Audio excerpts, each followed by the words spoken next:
Hey everyone, it's Albie. Welcome back to my channel. I will be doing my September wrap up for this video.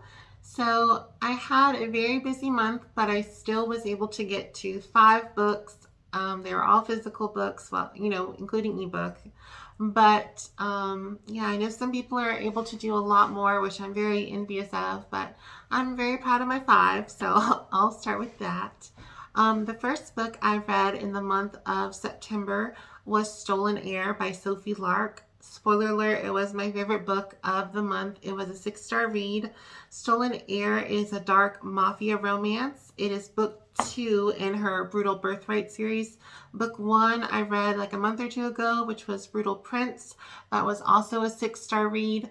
And Stolen Heir was just as good, if not better. It was a retelling of Beauty and the Beast in like all that magical, like 1991 Disney cartoon version. I just absolutely loved it. I loved Nessa. I loved Mikolai. I loved the maid. I can't think of her name, but I just really enjoyed that story. It was dark, but it just had this wonderful Beauty and the Beast vibes that I just ate it up, and I just thoroughly enjoyed it. I am very excited to get to, I believe it's Savage Heart or Savage Lover is book 3, and I really hope to have that on my TBR for October. I just really enjoyed this series. I did read some of the books from the Kingmakers, which is like the spinoff or second generation. I gave them 4 and 5 stars, but I do not like them as much as I like the Brutal Birthright. I love just the plain old classic Mafia dark romance. The spin-off series is like kind of a Hogwarts thing going on, and that just kind of lost me. But I love the actual just Mafia romance. I thought that was really good. So that was the first book. The second book I read was Lady Deering Takes a Lover. It is book 1 in the Palace of Rogues series by Julie Ann Long. I also enjoyed that story as well. So we have Lady Deering, and she is a recent widow. And while she's at like her bank office, final to see how her finances are and settle estates from the passing of her husband, she sees a woman that's sort of popping her head in on her meeting, and it realizes that the woman is her deceased husband's sort of long-term mistress. So, complications arise, but it had a nice story. I liked that these 2 women that should have been enemies, they kind of understood one another and saw that they were in similar situations and were both sort of bamboozled by this jerk of a husband and lover, whatever. So they sort of make the best of it and open their Palace for Rogues, or Palace on the Thames. It kind of has a few different names. And it's sort of like almost a bed and breakfast, but not really a like hotel. It's got like a party. You can do parties there. You can have musicals. It's just for people to come and hang out. And I just really like the story. I like working class women in historical romances. I find that really interesting because not every woman was lucky enough to be born a duchess or, whatever. And I think it's interesting and fun to see women of all different walks of life being represented in historical fiction and historical literature.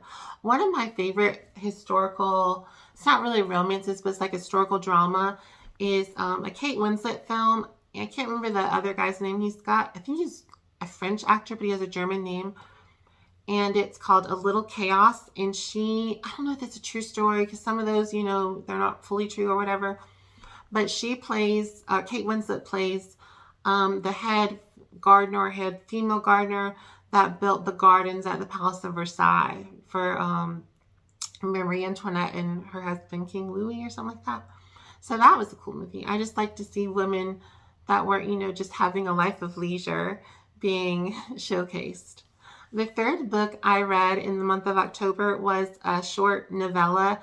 I realized when I got home from my long break in Northern Virginia that I didn't read the Honeymoon sequel to book 1 of Ice Planet Barbarian. So that's Vektal and Georgie. And so I had to get to it. And it's about, I thought it was like 75 pages. So I read it in like, you know, an hour, 30 minutes, whatever.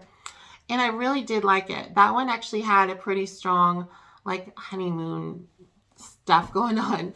Some of them, I don't know if there's book 2 or 3.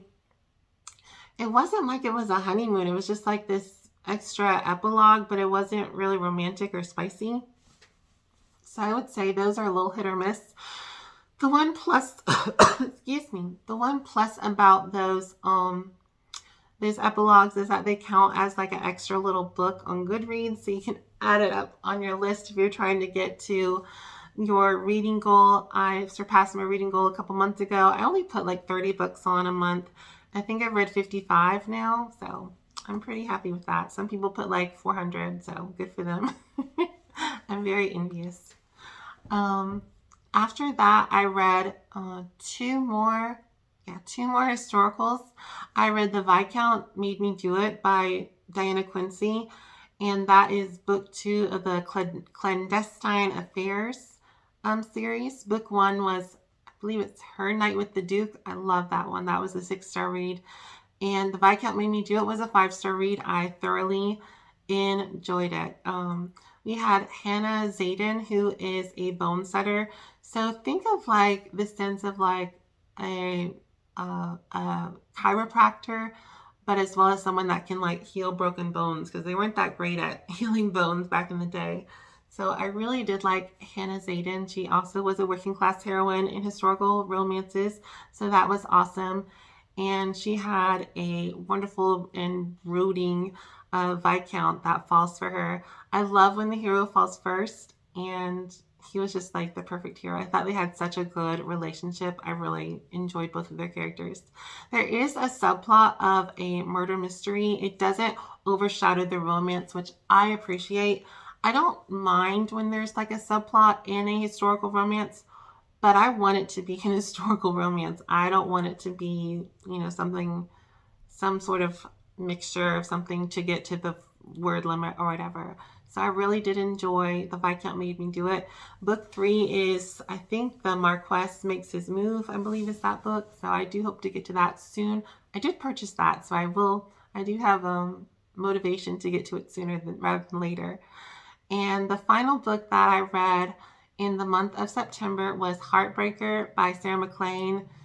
And ooh, it lived up to its name. It was a heartbreaker. I was disappointed.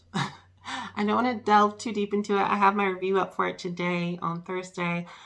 And I did not like it. I did not like it. Book 1, which was Bombshell, was a 6-star read. I loved it. I loved Cecily. I loved her boo.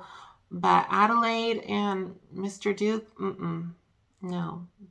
Didn't do it for me. Didn't do it for me. It lost motivation. It lost interest. It lost my interest. It just wasn't for me. It wasn't my cup of tea. So unfortunately, that one did break my heart. But overall, I read some really wonderful books, and I have some more wonderful romances planned for the month of October. I have a video idea for doing some monster romances I hope to have up. I am going to Virginia next week. We do have a hurricane lurking outside. It's Thursday, and Ian's supposed to hit South Carolina on Friday, so I'm trying to film as much as I can. But yeah, I hope y'all have had a wonderful day.